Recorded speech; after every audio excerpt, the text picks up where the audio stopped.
Hi, Roger. Hi, Bernice. Hi. How are you today? We're good. All right. So Beautiful we are here with the Leonards, and we're going to continue along in our series talking about civil and human rights, advocacy, discrimination, race issues, etc. So I think we'll just get right into it. So what prompted you two to want to talk about this today? Well, because it's been a subject that we've been involved in and interested in for a long time, but these things keep happening. But we especially wanted to share our granddaughter's writing about it, which she put on the internet. Okay. Well, she sent to us, and we shared it with one person here already, who said, "Oh, more people need to hear what she wrote." So we'll talk about our family and you want to put that where on we first? are. Do you want to do No, that? I would prefer Okay. to save that as the ending. Okay, so we'll do that at the end. So if you Right. were That'll be the inspired by last. something that she said in a way. Yes, and then the other thing is this is not the first time we've dealt with stuff like this, and it's just so discouraging to have it come up again and again. Right, so working to figure out what we can do here. Yeah. So Roger, I know you've done some things, and Bernice, you've done some things. So Roger, why don't you take us through some of your memories on some of your, I can grab that for you if you want. There you go. There it is. Well, when the night that Martin Luther King was assassinated, or the weekend, of course I was a minister and in Red Hook, New York. And I just wanted to read what I preached, just the first paragraph of what I preached that Sunday.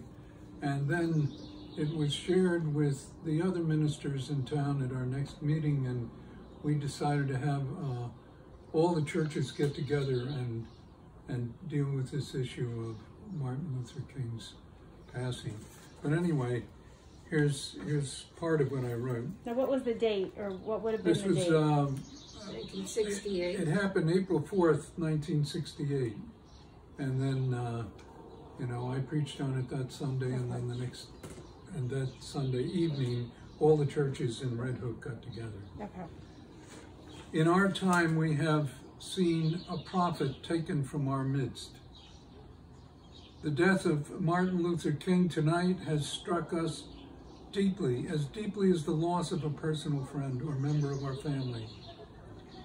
I've not felt such a sense of grief since the death of John Kennedy, but that was even a great tragedy because he was succeeded by another president and who was to follow Martin Luther King. And it's true that he spoke love and justice of God to our life and our troubled times, and he was headed toward the holy city with zealots threatening insurrection by his side. And in our fear of them, we failed to respond to him. And that's just a part of it. And then I developed it into a larger sermon for all of the churches in Red Hook. Do you remember how you found out that Martin Luther King had been shot? On the television. It was right around supper time. Actually, we were up in Minnewaska, I'm sorry, Well, when the hotels were in Minnewaska. That was another time. That was when he gave the his March speech. on Washington. Yeah, and we were transfixed by listening to him, you know. Right. Yeah. So you saw it on TV and everyone was just shocked. Yeah. Yeah. And so we had been involved in the teaching of what they called migrant workers in those days. They changed the word migrant to mean worker or somebody who was working on a farm, but in other words, as they used the word migrant, it became derogatory. Okay. And I started out here in New Paltz, and I remember it was very sad. We met in this committee over and over again, and we had gotten some students from the college together to to tutor the children in their reading. And one night, they lived in horrible houses, old farmhouses that were abandoned, were used as residence for migrant workers. And that night it burned down and several of the children were killed. Yeah. And when these young girls from the college came and were ready with their material to tutor these children they had already met, we had to break the news to them that night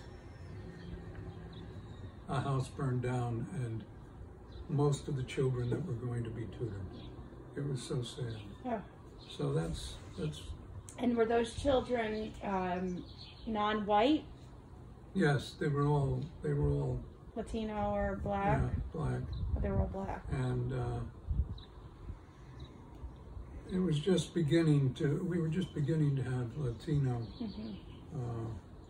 workers. Oh, so at that time it would be black people that would pick the fruits and vegetables and things up here? Yes, right. And the housing was so bad that when I got to Red Hook, and some of the growers, usually the growers came to the meeting, and I, ranted on about the housing. And fortunately, one of the farmers tore down his housing and built something more like a motel. Oh, like a dormitory type, or? The first one was near a swamp, and I said, and that's the worst place in the world to have it. And so he built it and put it on a hill, and I was happy. Several of the growers were parts of the committee. Yeah. Mm-hmm.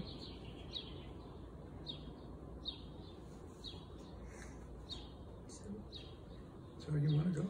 Bernice? Well, I too worked with farm workers through the Migrant Education Program, which was at SUNY New Paltz at the time we were here. I mean, I grew up in New Paltz, so I was very aware of the kinds of things. And my dad, for a brief period until the end of World War II, was a fruit farmer. Oh. And he did have migrant workers come. So anyway, while I was in college and afterward, I was working for the Migrant Education Program at SUNY New Paltz under the leadership of Margaret McPick Taylor, who is still with us. And part of that work, time for traffic. Yeah. Part of that work included that we were to make home visits on families whose children we were working with, and we would be explaining what we were trying to do with the children, and hopefully, it was a real insight into the family dynamics. And they were mostly, very, very grateful that this was available to their kids. And these were people that were severely impoverished. Yes, and So the same on housing. the move. Most of them would come directly from Florida to come up here to work and then return. I did at one point have a family I worked with where they would work their way up according to the crops all up the East Coast and end up here to work in the migrant program. That's to why work they were in the called farm. migrants. Yeah. Well, most of them came directly from Florida to New York State and back again. But this particular family just drove their way up. And I got such a kick out of one little boy who said, well, I said, why, do you like doing this kind of, and this one little boy said, well, my daddy tried working in a factory. He said, but he didn't like it. He wanted to be outside. Yeah. But anyway, we tried our best in the education area because their educations were so interrupted. A little bit about our family. Our daughter Kathy is an adjunct professor at Quinnipiac, and she has two daughters. Her husband is also a teacher in private school, In fact, those two girls were both supposed to have graduations, but the COVID virus interfered with that, so they have not had their graduations, but they're finished. And then many people here have met Doug, our middle son, who is a minister also, and has been all over the world with his work. And then our third child, our son Greg, is a police officer, and he lives in Florida and has two daughters also, one of whom has started teaching this year, and her first year of teaching got interrupted. And the other is in a nursing program. Our son Greg, the police officer, places a high value on community policing, where you get to know the people in your community. This is in Palm Bay, Florida, on the east coast of Florida. And that he places a lot of value on being able to do that. He recently sent us a picture of a meeting he had that was actually televised with 3 community leaders, all black, and just, you know, talking about what needs to happen and what they can do. And he was very relieved to hear them say they do not want to defund police officers. So I don't know, unless you have any questions, or I have anything more to say. Well, I mean, I think that's a great approach and outlook for your son to have, you know, working with the community. You know, my husband's a police lieutenant himself, and you know, there's obviously a spotlight on the profession. Yes. And I think that this is going to be a time when the good leaders are going to rise, and the faults or, you know, poor judgment that others may have will become evident. Yeah. You know, yes. Obviously there's certainly a police component to all that's going on right now, but I think it's really highlighted a much larger issue of continued racial inequality. Right. You know, if you watch the segments that I aired, some of the other segments, you'll see I really want to start to try to find some measurable inroads that we can make at Woodland Pond towards helping our non-white staff members, you know, elevate their positions in life, you know, help them at home if we can, help them at work if we can, try to pull our non-white brothers and sisters along with us, and not just be complacent to think, you know, I'm not being outwardly discriminatory, but that's not enough anymore. Right, right. You know, I think we all have to do a part. So, I mean, these segments have been fantastic and so inspiring. And hearing the firsthand experiences that you've had with marginalized populations and the populations of color that are just so impoverished and have such challenges has been very, very important to me. So I thank you very much. Yeah. I came up with it reminded me of a song from South Pacific, They've Got to Be Carefully Taught. And that song is about being taught who to hate. Oh. But it's meant as an irony. Yes, but I just think in our bringing up of our children, they need to be carefully taught not to hate. Yes.